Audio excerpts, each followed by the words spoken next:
Toujours PBO, c'est la numéro 104 Brume. Elle est magnifique. Et je trouve que hop, ça va très très bien ensemble.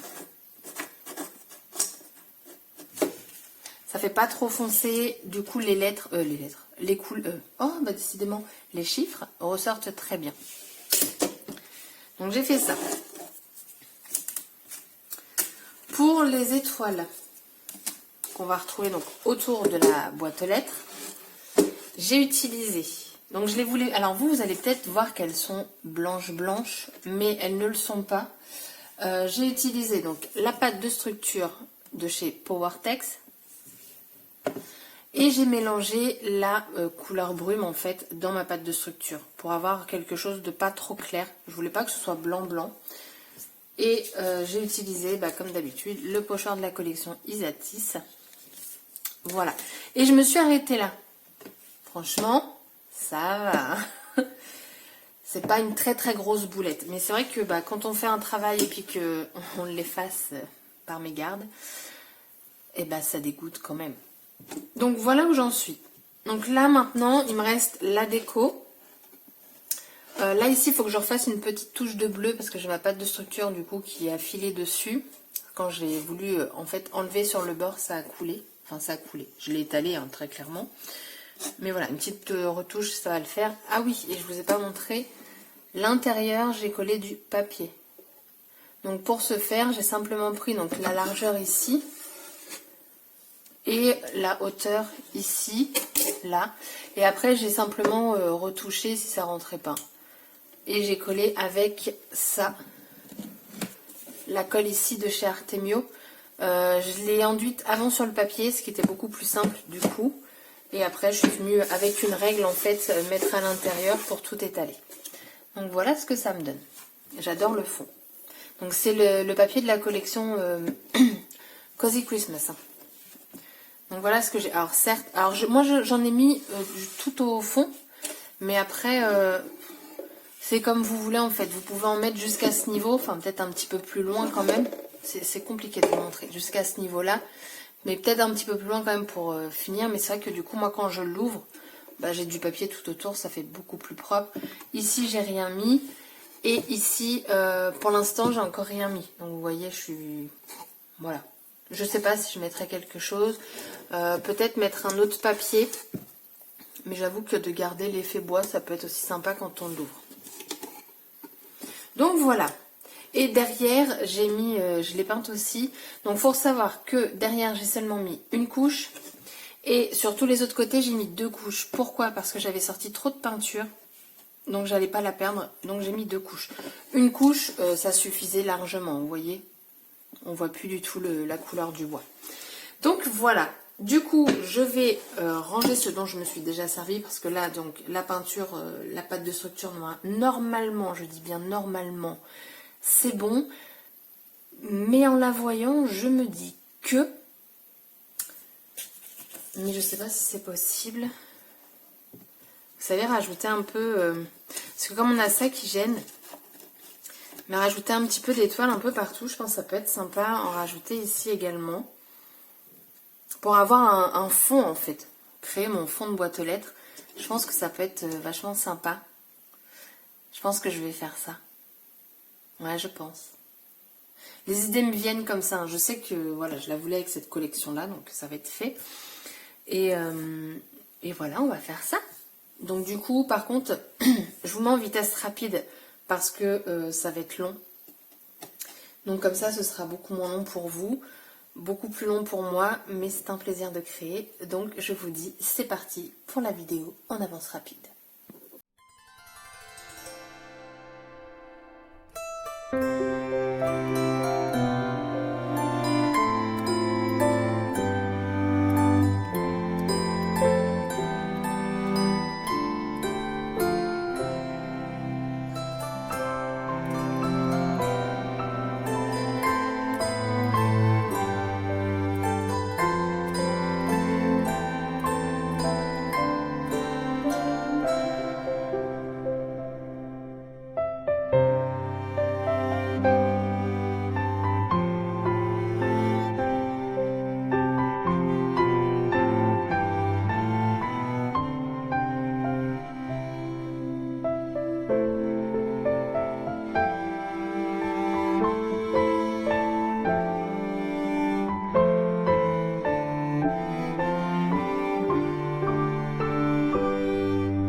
voilà, j'ai terminé ma boîte aux lettres.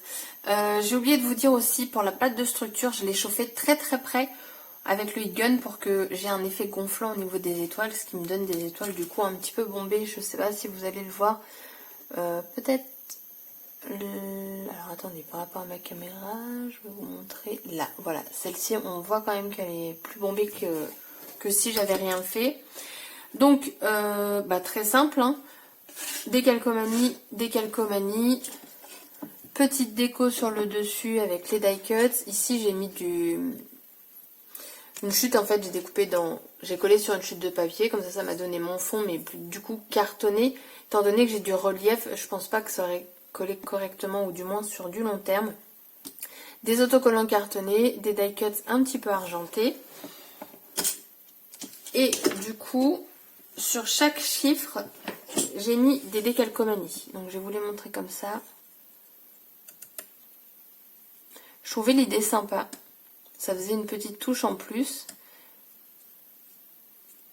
Hop.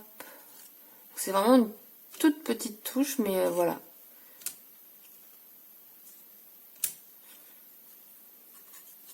Hop. Vous voyez là sur le site, il y a juste la petite boule de Noël.